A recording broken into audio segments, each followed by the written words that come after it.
మోసం అనరా? ఐపీసీలో 420 అనరా? ఈ ముఖ్యమంత్రి 420 ముఖ్యమంత్రి ప్రజలకు ఇచ్చిన వాగ్దానాలను నిలబెట్టుకోకుండా మోసం చేసినటువంటి వ్యక్తిని ఏమంటారు? 420 సీఎం అంటారు. ఇవ్వడం మాట తప్పటం, ఇవ్వటం మాట తప్పటం. నీ జీవితం అంతా అంతే. అప్పుడు కూడా రైతు రుణమాఫీ ఇస్తా అన్నావు, మోసం చేశావు.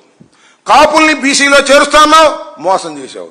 నీ జీవితం అంతా నారా చంద్రబాబు నాయుడు గారు 420 జీవితం తప్ప ఇచ్చిన మాట నిలబెట్టుకునే పరిస్థితి లేదు.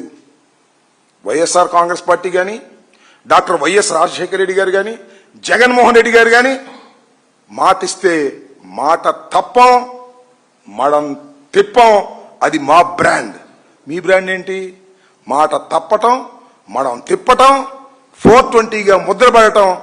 మీ బ్రాండ్ గుర్తుపెట్టుకోండి నారా చంద్రబాబు నాయుడు గారు.